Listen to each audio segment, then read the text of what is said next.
엘리야를 쏘셨고 엘리사를 쏘셨고 예레미야를 쏘셨고 사무엘 등을 세워서 자신의 뜻을 그때 백성들에게 전하게 만들었어요. 또 왕에게도 전하게 만들었습니다. 하나님이 그렇게 하는 거예요. 신약에 가서도 보면은 예수님께서 제자들을 부르셨고 그 당시에 백부장이었던 고넬로가 유대인들에게 많은 선행을 베풀었습니다. 복받을 일을 한 거예요. 이럴 때 하나님께서 이 고넬로에게 어떤 복을 줬느냐? 베드로를 청할 수 있는 복을 줬습니다. 그리고 베드로 보고는 너 고넬로가 너를 데리러 오면 초청하면 가라 얘기를 하고 고넬로에게는 베드로를 청할 수 있는 그런 복을 준 겁니다. 사랑하는 성도 여러분, 하나님께서는 우리를 변화시키기 위해서 낮춰놓기도 하고 실패하기도 하고 병들게도 하고 연단하시는 줄 알고 그 상황 속에서 기도할지언정 좌절하지 않기를 주의 이름으로 축원합니다. 그리고 하나님께서는 복을 주실 때에 그냥 하늘의 음성으로 들려주는 것도 있지만 그보다는 이 시대 속에는 선지자와 사도들을 통하여 기록된 성경 말씀으로 교회를 통하여 들려지는 이 말씀으로 우리를 새롭게 한다는 사실을 믿게 되길 주의 이름으로 축원합니다. 우리 대한민국에도 마찬가지.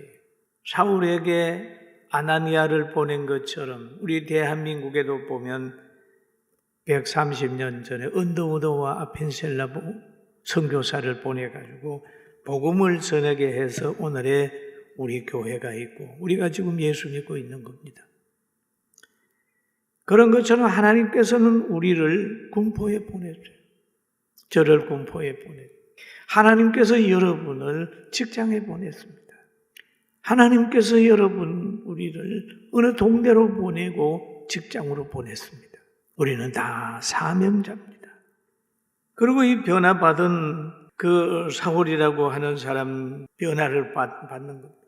오늘 이 성경에 보면 그런 말이 있어요. 사도행전 9장 11절에 유다의 집에서 다소 사람 사울이라고 하는 사람을 찾으라. 그가 기도 중이니라.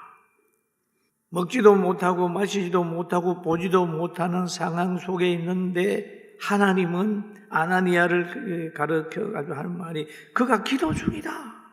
그런 거예요. 다른 사람 보면 야 예수 믿다가 예수님 반대하다가 지금 매 맞아서 지금 저주받았다. 그렇게 볼 수 있지만은 하나님께서는 지금 그를 거룩하게 만들려고 기도를 시키고 있다는 거죠. 여러분 하늘의 미랄이 썩는 것이 실패가 아니고 많은 열매를 맺기 위한 과정입니다. 예수님이 십자가 지는 것 자체가 실패가 아니라 부활로 가는 길목이었어요. 예수 믿는 우리들은 실패가 없어요. 예수님 잘 믿고 나면 천국에서 누림이 있기 때문에 우린 그걸 바라보면서 오늘도 기뻐하고 감사하고 찬양하고 삽니다. 할렐루야. 아멘. 하나님은 영적으로 올라가게 할 때는 실패와 아픔을 통해서 연단하신 다음에 크게 쓰는 거예요. 우리나라도 보세요. 1년, 2년 전에 지금 대통령으로 당선된 분이 대통령 하겠다고 본인도 그렇고 우리도 상상을 못했잖아요. 막 연단받으면서도 변함없이 나라를 사랑하고 국민을 사랑하면 국민들이 그를 높여놓습니다. 여러분 막 연단받고 박해를 받으면서도 하나님 높이고 예배 잘 드리고 그러면 하나님이 높여놓는 거예요. 할렐루야. 하나님이 높여놓는. 제가 보니까 우리 교회를 하나님이 높여서 대한민국 최고의 교회로 만들 겁니다. 믿습니까? 만듭니다. 왜 하나님이 그렇게 높여놓게 돼 있어요? 그리고 모든 것이 합력하여 선을 이룬다는 가치관을 가져야 됩니다. 저는 올해 목회하면서 가장 제가 마음에 두고 있는 성경 구절이 있다면 로마서 8장 28절입니다. 우리가 알거니와 하나님을 사랑하는 자, 곧 그 뜻대로 부르심을 입은 자들에게는 모든 것이 합력하여 선을 이루느니라. 모든 것이 합력하여 선을 이루느니라. 오늘 아픔도 코로나도 모든 것들도 지나고 나면 연단의 유익이 있었다. 건강의 소중함을 깨달았다는 고백을 할 그럴 때가 오게 될 줄로 믿습니다. 그렇게 되는 거예요. 결말을 보면 아는 거예요. 그 또 한 가지 보면 하나님의 사람도 하나님의 뜻에 의구심을 가질 수가 있습니다. 아나니아가 하나님의 말씀을 들은 다음에 그렇게 얘기를 하잖아요. 하나님, 이 사울이라고 하는 청년은 예루살렘에서 이 다메섹에 오는 것은 우리를 박해하려고 왔는데요. 소문을 들으니까 이 사람은 예루살렘에서 많은 성도들을 괴롭힌 사람입니다.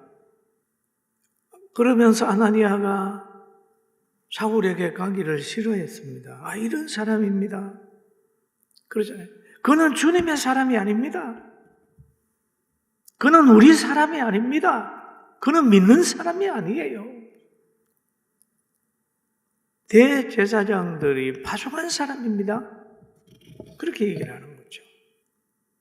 하나님의 사람인데도 하나님의 뜻에 대해서 모르고 있는 거예요. 그럴 수 있어. 구약에 보면 하나님께서 요나 보고 하는 말이 있습니다. 너 니느웨로 가서 외쳐서 그들로 하여금 회개시켜라. 그 성이 망한다고 얘기를 해라 좀. 그렇게 얘기했을 때 요나는 가기를 싫어했습니다.